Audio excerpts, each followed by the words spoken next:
Profetas e Reis. Capítulo 22. A grande cidade de Nínive.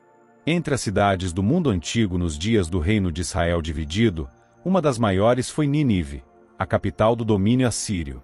Fundada sobre as férteis barrancas do Tigre, logo depois da dispersão da Torre de Babel, floresceu através dos séculos, até que se tornou uma grande cidade, de 3 dias de caminho. Jonas 3, verso 3. No tempo de sua prosperidade temporal, Nínive era um centro de crime e impiedade. A inspiração havia-a caracterizado como cidade ensanguentada, toda cheia de mentiras e de rapina. Naum 3, verso 1. Em linguagem figurada, o profeta Naum comparou Nínive a um leão cruel, rapinante. Sobre quem, interroga o profeta, não passou continuamente a tua malícia? Naum 3, verso 19. Embora ímpia como havia se tornado, Nínive não estava inteiramente entregue ao mal. Aquele que está vendo a todos os filhos dos homens, Salmos 33, verso 13, e descobre todas as coisas preciosas, Jó 28, verso 10, viu na cidade muitos que estavam procurando alguma coisa melhor e mais alta, os quais, se lhes fosse dada oportunidade para conhecer ao Deus vivo, afastariam de si as más obras e o adorariam. E assim, em sua sabedoria Deus se revelou a eles de maneira inconfundível, a fim de levá-los, se possível, ao arrependimento. O instrumento escolhido para esta obra foi o profeta Jonas, filho de Amitai. A ele veio a palavra do Senhor. Levanta-te, vai à grande cidade de Nínive, e clama contra ela, porque a sua malícia subiu até mim. Jonas 1, versos 1 e 2.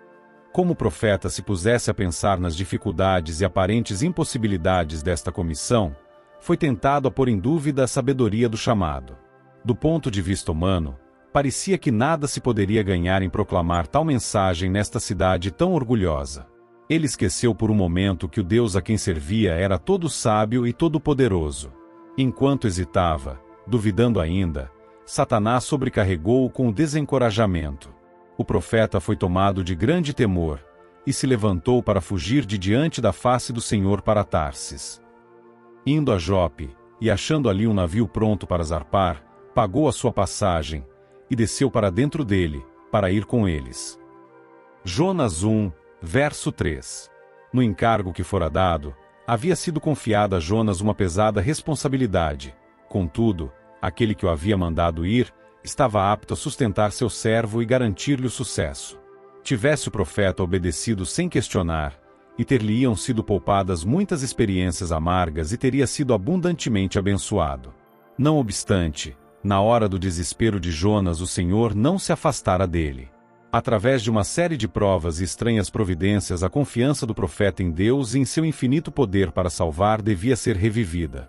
Se, quando o chamado lhe veio pela primeira vez, Jonas se tivesse demorado em calma consideração, teria verificado quão tolo seria qualquer esforço de sua parte para escapar à responsabilidade imposta sobre ele.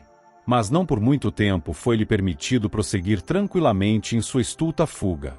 O Senhor mandou ao mar um grande vento, e fez-se no mar uma grande tempestade, e o navio estava para quebrar-se. Então temeram os marinheiros, e clamava cada um ao seu Deus, e lançavam no mar as fazendas, que estavam no navio, para o aliviarem do seu peso. Jonas, porém, desceu aos lugares do porão e se deitou, e dormia um profundo sono. Jonas 1, versos 4 e 5. Enquanto os marinheiros buscavam seus deuses pagãos pedindo socorro, o mestre do navio, excessivamente angustiado, foi em busca de Jonas, e disse: Que tens, dormente? Levanta-te, e invoca o teu Deus, talvez assim Deus se lembre de nós, para que não pereçamos. Jonas 1, verso 6. Mas as orações do homem que se tinha desviado do caminho do dever, não trouxeram qualquer auxílio. Os marinheiros, impressionados com o pensamento de que a estranha violência da tempestade refletia a ira dos seus deuses, propuseram como último recurso o lançamento de sortes, para que saibamos, disseram, por que causa nos sobreveio este mal. E lançaram sortes, e a sorte caiu sobre Jonas.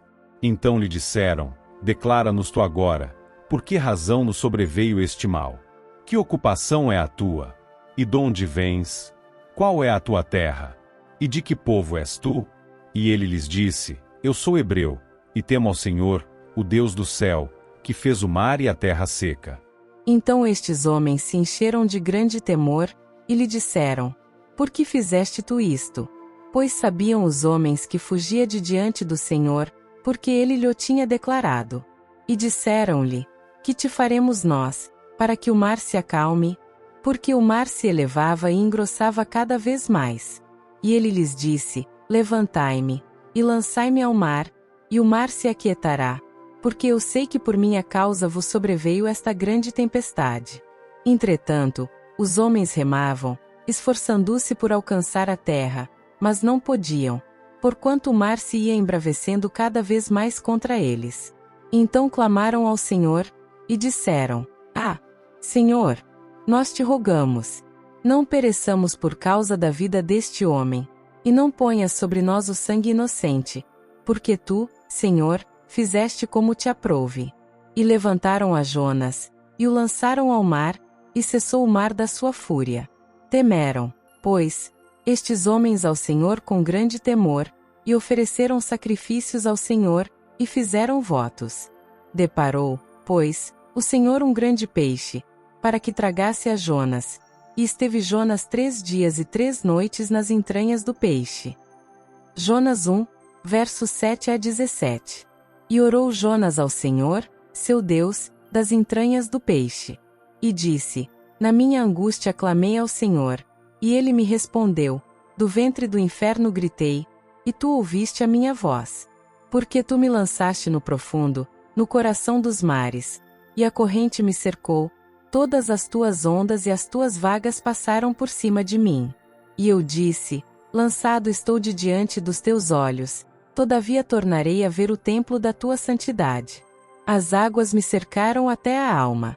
O abismo me rodeou, e as águas se enrolaram na minha cabeça.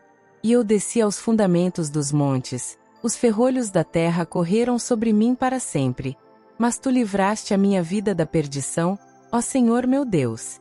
Quando desfalecia em mim a minha alma, eu me lembrei do Senhor, e entrou a ti a minha oração, no templo da tua santidade.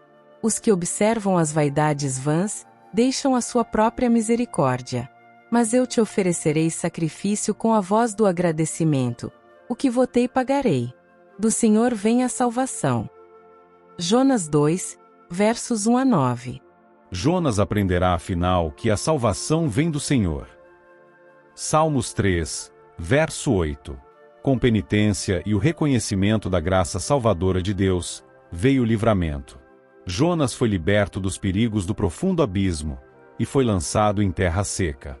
Uma vez mais é o servo de Deus comissionado para advertir Nínive. E veio a palavra do Senhor segunda vez a Jonas, dizendo: Levanta-te, e vai à grande cidade de Nínive, e prega contra ela a pregação que eu te disse.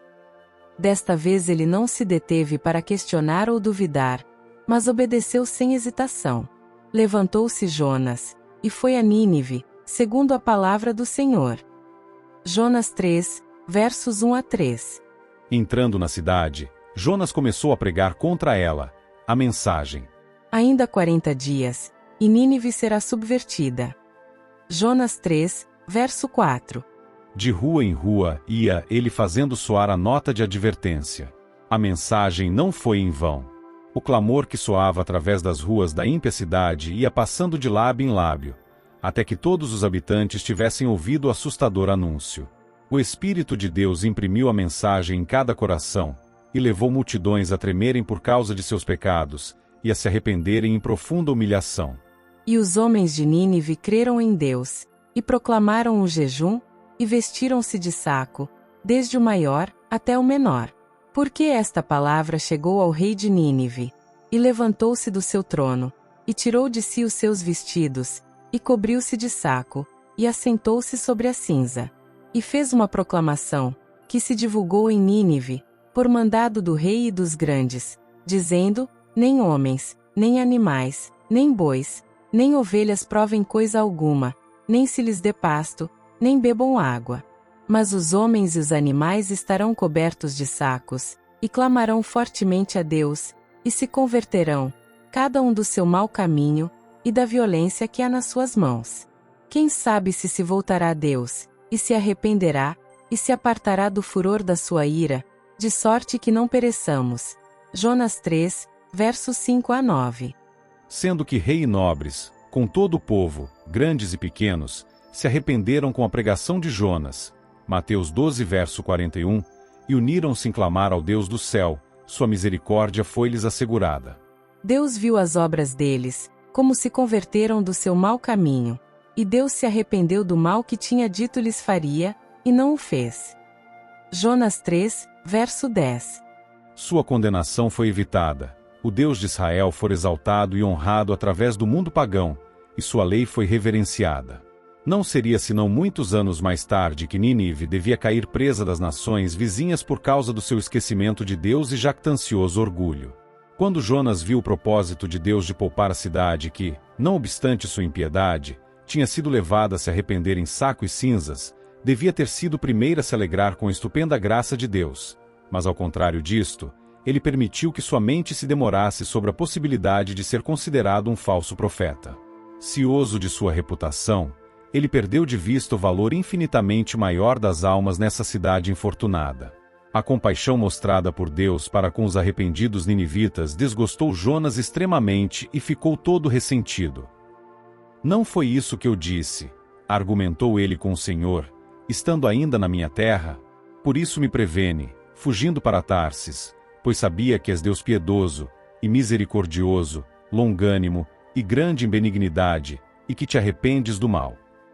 Jonas 4, versos 1 e 2. Uma vez mais ele se rendeu à sua inclinação de questionar e duvidar, e uma vez mais foi oprimido com o desencorajamento. Perdendo de vista os interesses dos outros, e sentindo como se melhor lhe fora morrer do que viver para ver a cidade poupada, em seu descontentamento exclamou: Ó Senhor, tira-me a minha vida, porque melhor me é morrer do que viver. É razoável esse teu ressentimento, o Senhor inquiriu. Então Jonas saiu da cidade, e assentou-se ao oriente da cidade, e ali fez uma cabana, e se assentou debaixo dela, à sombra, até ver o que aconteceria. E fez o Senhor Deus nascer uma aboboreira, que subiu por cima de Jonas, para que fizesse sombra sobre a sua cabeça, a fim de o livrar do seu enfado, e Jonas se alegrou em extremo por causa da aboboreira. Jonas 4, versos 3 a 6. Então o Senhor deu a Jonas uma lição objetiva. Ele enviou um bicho, no dia seguinte ao subir da alva, o qual feriu a aboboreira, e esta se secou. E aconteceu que, aparecendo o sol, Deus mandou um vento calmoso oriental, e o sol feriu a cabeça de Jonas, e ele desmaiou, e desejou com toda a sua alma morrer, dizendo: melhor me é morrer do que viver. De novo Deus se dirige a seu profeta. É acaso razoável que assim te enfades por causa da aboboreira? E ele disse: é justo que me enfade a ponto de desejar a morte. E disse o Senhor: tiveste compaixão da aboboreira, na qual não trabalhaste, nem a fizeste crescer, que numa noite nasceu, e numa noite pereceu. E não hei de eu ter compaixão da grande cidade de Nínive, em que estão mais de 120.000 homens, que não sabem discernir entre a sua mão direita e a sua mão esquerda, e também muitos animais. Jonas 4, versos 7 a 11. Confuso, humilhado e incapaz de compreender o propósito de Deus em poupar Nínive, Jonas havia, não obstante cumprido a comissão que lhe fora dada de advertir a grande cidade, e embora o acontecimento predito não se tivesse realizado, a mensagem de advertência não era de ninguém menos que de Deus. E ela cumpriu o propósito que Deus lhe designara. A glória de sua graça fora revelada entre os pagãos. Os que havia muito estavam assentados nas trevas e sombra da morte, presos em aflição e em ferro, clamaram ao Senhor na sua angústia, e ele os livrou das suas necessidades. Tirou-os das trevas e sombra da morte, e quebrou as suas prisões. Enviou a sua palavra, e os sarou, e os livrou da sua destruição. Salmo 107, versos 10, 13, 14 e 20. Cristo, durante seu ministério terrestre, referiu-se ao bem produzido pela pregação de Jonas em Nínive, e comparou os habitantes deste centro pagão com o professo povo de Deus em seus dias. Os ninivitas, declarou ele, ressurgirão no juízo com esta geração, e a condenarão, porque se arrependeram com a pregação de Jonas. E eis que está aqui quem é mais do que Jonas. Mateus 12, versos 40 e 41. Há um mundo ocupado, cheio do burburinho do comércio e altercação de transações, onde os homens estavam procurando obter tudo para si mesmos. Cristo viera, e acima da confusão, sua voz foi ouvida como a trombeta de Deus. Que aproveitaria ao homem ganhar todo o mundo e perder a sua alma? Ou que daria o homem pelo resgate da sua alma? Marcos 8, versos 36 e 37. Assim como a pregação de Jonas foi um sinal para os ninivitas, a pregação de Cristo era um sinal para a sua geração. Mas que contraste na recepção da palavra! Embora em face de indiferença e de escárnio, o Salvador trabalhou sempre, até que concluiu sua missão. A lição é para os mensageiros de Deus hoje, quando as cidades das nações encontram-se tão verdadeiramente em necessidade do conhecimento dos atributos e propósitos do verdadeiro Deus, como os ninivitas do passado. Os embaixadores de Cristo devem apontar aos homens o mundo mais nobre, que tem sido em grande parte perdido de vista. De acordo com os ensinamentos das Sagradas Escrituras, a única cidade que permanece é aquela cujo artífice e construtor é Deus. Com os olhos da fé os homens podem contemplar o limiar do céu, iluminado com a glória do Deus vivo. Por intermédio de seus servos ministradores, o Senhor Jesus está convidando os homens a que se empenhem com santificada ambição no sentido de assegurarem a herança imortal. Apela para eles a fim de que acumulem tesouros junto ao trono de Deus. Rápida e seguramente está vindo uma culpabilidade quase universal sobre os habitantes das cidades, devido ao constante aumento de decidida impiedade. A corrupção que prevalece está além do poder da pena humana de escrever. Cada dia traz novas revelações de atritos, suborno e fraudes. Cada dia traz seu desalentador registro de violência e arbitrariedade, de indiferença para com o sofrimento humano, de destruição brutal e perversa da vida humana. Cada dia testifica sempre mais de insanidade, assassínio e suicídio. De século a século Satanás tem procurado conservar os homens na ignorância dos beneficentes desígnios de Jeová. Ele tem procurado desviar-lhes de vista os grandes fatos da lei de Deus, os princípios de justiça, misericórdia e amor aí contidos. Os homens se gloriam do maravilhoso progresso e esclarecimento do século em que estão agora vivendo, mas Deus vê a terra cheia de iniquidade e violência. Declaram os homens que a lei de Deus foi anulada, que a Bíblia não é autêntica, e como resultado uma maré de males, tal como não se tem visto desde os dias de Noé e do apóstata Israel, está tomando conta do mundo. Nobreza de alma, gentileza, piedade são permutadas para satisfazer a cobiça por coisas proibidas. O negro registro de crimes cometidos pelo amor ao ganho é suficiente para fazer gelar o sangue e encher a alma de horror. Nosso Deus é um Deus de misericórdia.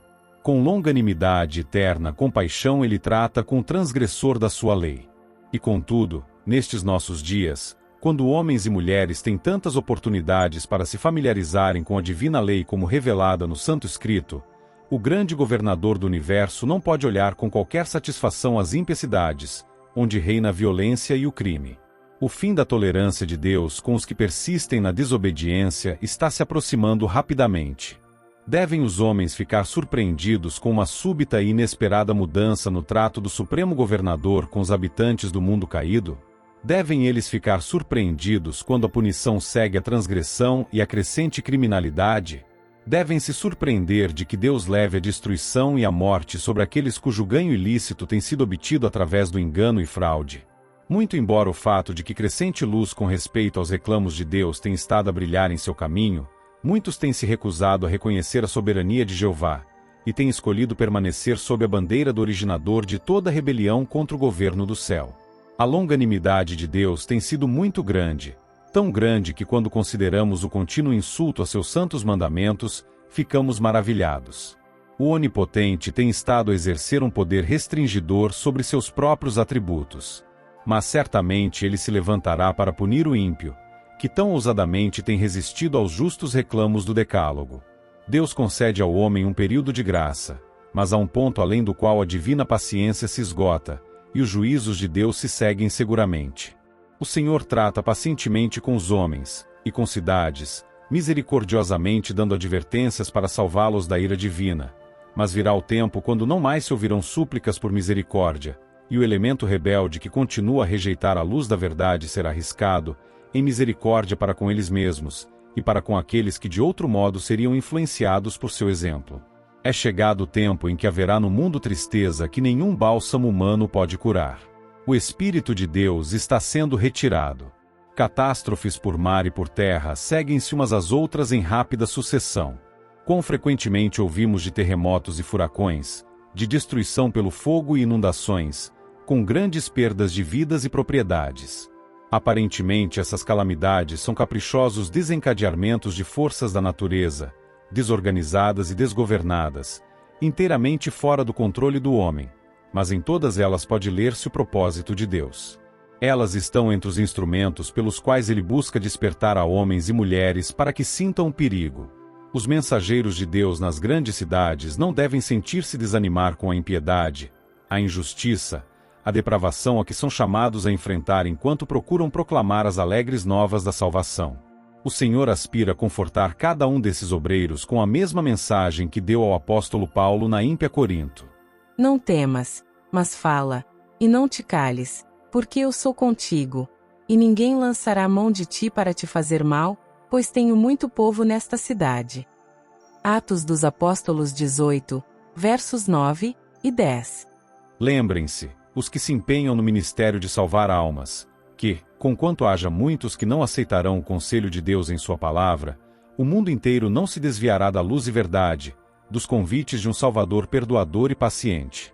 Em cada cidade, cheia como possa estar de violência e crime, há muitos que, devidamente ensinados, aprendem a se tornar seguidores de Jesus. Milhares podem assim ser alcançados com a verdade salvadora e levados a receber Cristo como um Salvador pessoal. A mensagem de Deus para os habitantes da terra hoje é: Estai vós apercebidos também, porque o Filho do Homem há de vir a hora em que não penseis. Mateus 24, verso 44. As condições predominantes hoje na sociedade, e especialmente nas grandes cidades das nações, proclamam com voz de trovão que a hora do juízo de Deus está próxima, e que o fim de todas as coisas terrestres é chegado. Estamos no limiar da crise dos séculos. Em rápida sucessão os juízos de Deus se seguirão uns aos outros: fogo, inundações e terremotos, com guerras e derramamento de sangue. Nós não devemos ser surpreendidos neste tempo por eventos a um tempo grandes e decisivos, pois o anjo de misericórdia não pode ficar muito tempo mais a proteger o impenitente. Porque eis que o Senhor sairá do seu lugar, para castigar os moradores da terra, por causa da sua iniquidade, e a terra descobrirá o seu sangue, e não encobrirá mais aqueles que foram mortos. Isaías 26, verso 21.